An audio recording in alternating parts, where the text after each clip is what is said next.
Hello everybody, my dear students. This is a new video from Practical Phonetics and our topic is reduction and its types. Today with you, your instructor Mama Janova Manzoura. So let's start. Reduction. What is reduction? We know that some learners struggle in understanding native speakers and produce fluent speech, yeah? Why? Why do you think? What is the reason here? The reason is reduction because it is reducing vowel sounds in unstressed syllables. Native speakers usually reduce vowel sounds while speaking in order to speak faster and more fluent. And here, some learners didn't get what they are speaking. So, and in order to understand the native speakers, in order to improve listening comprehension and produce fluent speech, you need to know very well reduction. So it is a process of weakening, shortening, and disappearance of vowel sounds in unstressed position. So always remember they can appear in unstressed positions. So now let's practice. I will give some examples for you. For example, can. We know that it is auxiliary verb, yeah? Can. It can be reduced like that. Who can do it? Who can do it? I can. I can. I can do it. I can do it. I can bring food. I can bring food. If you paid attention, I pronounced this word differently, and now I will explain the reason. For example, in the first sentence, who can do it? Who can do it? I pronounce it like can. Can, not can. Yes, can. Who can do it? And in the next word, I pronounced I can. I can. Because here it comes as the main verb, yeah? When it comes as an auxiliary verb, so usually function words reduce it. So therefore, when it comes as auxiliary verb, you need to reduce it, reduce the vowel. The next word, for example, the next sentence, I can do it. You see, here the main verb is do and the auxiliary verb is can. I can do it. I can do it. I can bring food. I can bring food. So then can is pronounced like can when it comes as auxiliary verb. Now let's move to the types of reduction. There are three types of reduction. The first one is qualitative.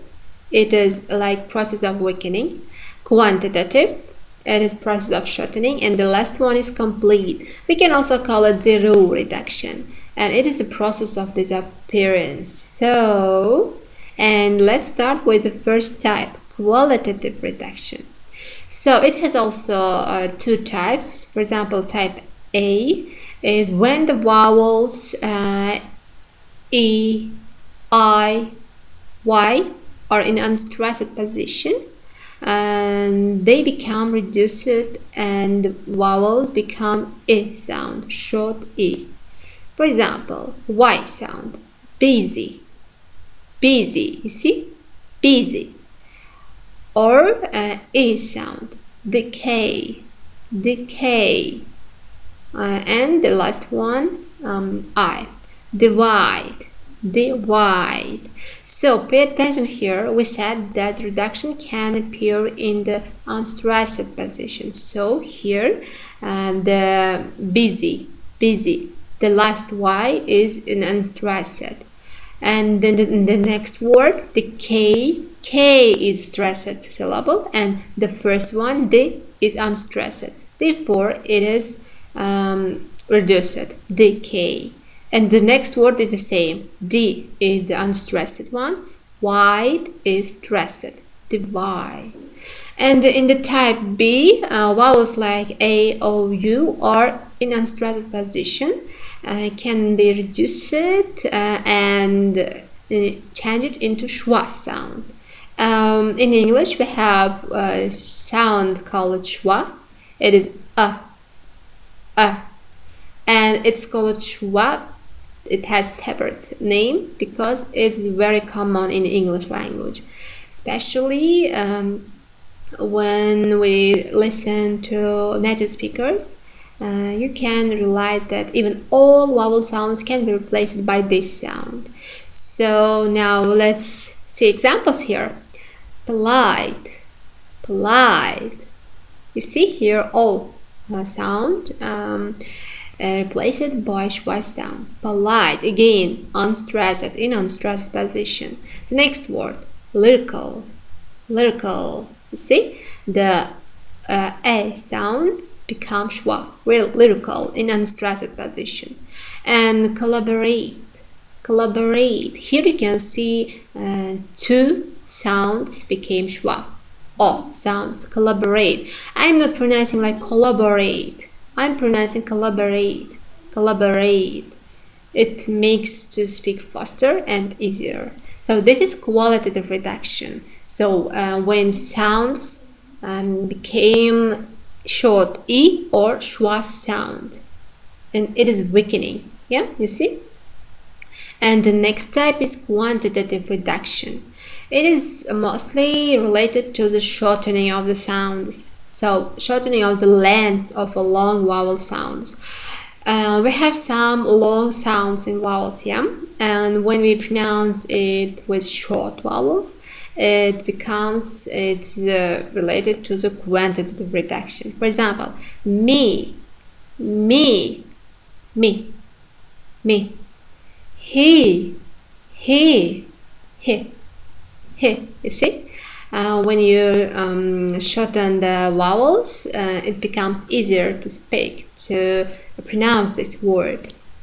So it is quantitative reduction. So it is just shortening the long vowel sounds. And the last one, complete, as I said, we can call it also zero reduction. It is disappearance of vowel sounds. And it occurs when an unstressed vowel occupies the position after the stressed one. So when vowel comes after the stressed one, and it's between a voiceless sound and a sonorant one, it can be reduced into complete reduction. For example, let's see examples. Cotton, cotton. You see, this first syllable is stressed, and the next one is unstressed. And here you can see sonorant, n. You see, sonorant. And of course, pay attention to the voiceless sound, t. Cotton, cotton. And the O sound in the second syllable totally disappeared. You see, cotton. Therefore, it is complete reduction or lesson. Again, s is voiceless sound and n sonorant. We have sonor sounds, yeah, like n, ng, ma. So here, if you see that it comes, the vowel sounds comes between voiceless sound and sonorant one, and if it's unstressed syllable, then it can be reduced into complete zero reduction. In this case, sonorants form a syllable. So here we can see that the first syllable is ka and the next syllable is tan. So it means that they sonorant form a syllable, because we know that usually vowels form syllables, but here as it's reduced, then and the sonorants come, if consonants come in the final position, they can form syllables. So then let's revise our types of reduction. If you remember, we said qualitative, weakening, in the examples like polite. We are just changing sounds, you see, into schwa or short e. In the next one, quantitative. By its name you can understand it is shortening long vowel sounds like me, he. Or complete zero, just we are omitting the sound, cotton, lesson. So then here you can see other examples in the sentences. For example, it's for you, it's for you. I'm not saying it's for you, for you. It takes a lot of time. Even article can be changed into schwa sound. How about a cup of tea? How about a cup of tea? Cup of tea, not of tea, of tea. Oh. Or I was going to tell you, not to tell you. I was going to tell you. I was going to tell you. The airport is not far from the capital city. From the capital city. Not from the capital city. From the capital city. We need more financial support. Financial support, not support. See? Financial support. Support. Or you need to pay attention all the time. You need to pay attention all the time. So it may be difficult for some learners if you are just paying attention to this just right now.